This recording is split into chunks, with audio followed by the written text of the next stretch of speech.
Over the past few months, almost everyone has been warning about upcoming inflation. Ray Dalio, Michael Burry, Warren Buffett, and even consumers worldwide have witnessed inflation start to take off in practically all goods and services. Not only that, but the majority of investors believe that inflation is going to continue to rise substantially in the future. However, as a typical contrarian, Cathie Wood thinks that the opposite is going to happen: deflation. The world has prepared for inflation, and the real black swan event in Cathie's eyes is actually a deflationary crash.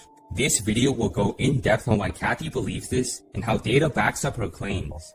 To the channel, please consider subscribing for more content like this, and let's get right into it.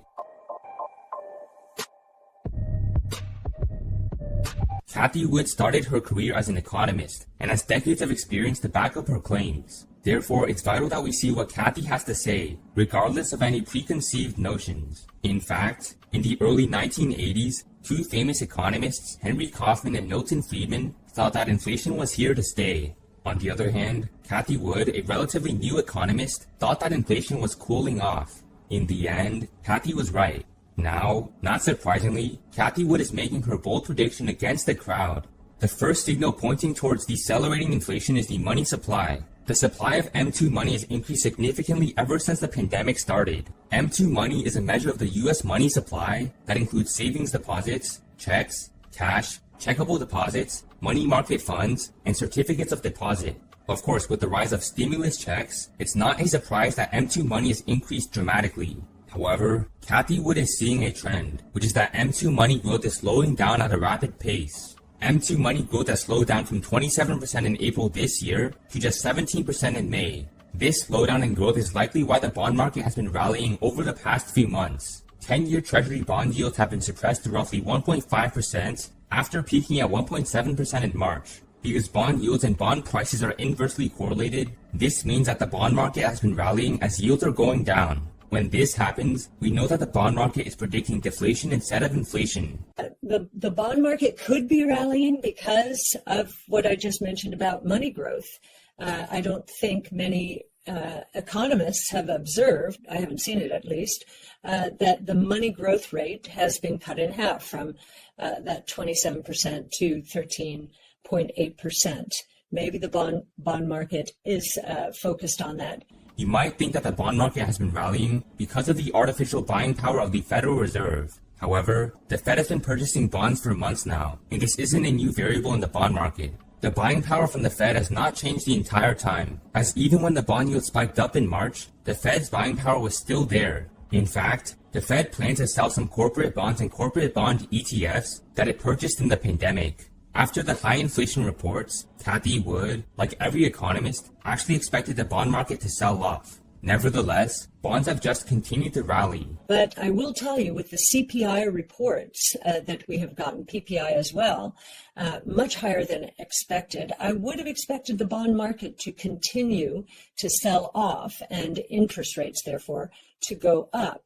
Instead, since the end of March, the 10-year Treasury bond yield has dropped from 1.74 to 1.43, no matter how strong the economic data have been, how high the inflation numbers have been. And so the bond market is sniffing something out, I believe.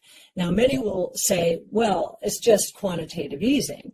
And I think quantitative easing was true at the beginning of this year and through March when we went from 0.9 to 1.74. So nothing's changed on that score, but the bond market is sniffing out something here. As crazy as Cathie Wood may seem, she does actually expect inflation to stay for the next couple of months. The Personal Consumption Expenditures Price Index has shown that prices have increased 1.6% year over year in February to 3.9% in May. However, Cathie thinks that this inflation rate could increase all the way to 5%. So while inflation could heat up for the next couple of months, Cathie sees prices going down long term. The rise in oil prices is ironically setting the stage for deflation. The OPEC, which is a group of many countries that control the supply of oil, is determined to make back some profits by keeping the oil supply low. This may actually be counterintuitive.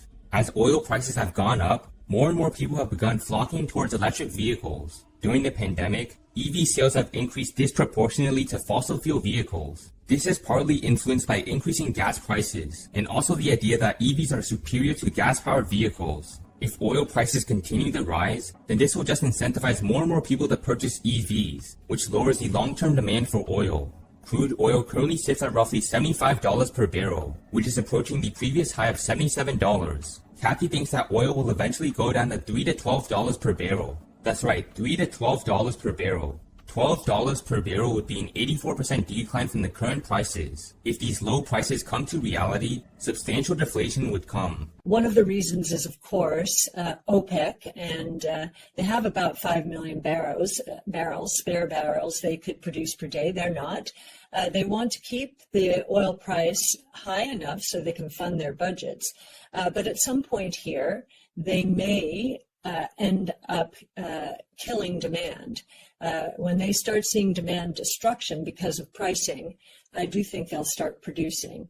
And as you know, longer term, the combination of electric and autonomous electric vehicles, we think, is going to drive oil prices down. As I've said, now this is my point of view. We haven't done the research to get us here yet, but I think we could go down, back down to where oil prices landed after the cartel took over in the early 70s. And they went from, I think, $3 a barrel or $4 to $12 a barrel. I wouldn't be surprised ultimately to see us back there, especially as electric vehicles continue to take off. And they are starting to take significant share. Another piece of data that points towards deflation is the purchasing power of the US dollar. In the past month, the dollar index has spiked up significantly. This directly contrasts with the fears of inflation in the dollar, as the dollar is actually gaining purchasing power compared to other currencies. This may be from Biden's corporate and capital gains taxes coming in lower than expected. Additionally, commodities have also been crashing lately. Lumber prices in particular have taken a sudden turn downwards, which Cathie Wood actually predicted before the crash happened. There are also a couple of other signals, including China's pork prices and copper prices, which Cathie mentions in the following clip. Against, I think, the consensus expectation, the consensus short in terms of currencies was on the dollar at the beginning of this year. And the dollar is not going down. And that's also consistent with the bond yields coming down, surprisingly. The last factor is consumer demand. Real consumption dropped 0.4% month over month. Durable goods consumption in particular is down 4.3% month over month, and non-durable goods consumption is down 0.5% month over month. At the same time, services consumption is only up 0.4% month over month, which is not as high as the decline in goods consumption. Overall, as demonstrated by the crash in commodity prices, goods consumption, and the slowdown of growth in the money supply, inflation might not be as serious of a problem as you think. On the other side of the debate, there are many counter-arguments, such as Ray Dalio calling out the bond bubble and Michael Burry claiming that hyperinflation is coming. Personally, I believe that in the long run, inflation won't be a problem. However, in the short term, inflation could be higher than expected as consumption increases across the board. Let me know what you think in the comment section below. Enjoyed this video? Please hit the like button and subscribe, and I'll see you in the next one.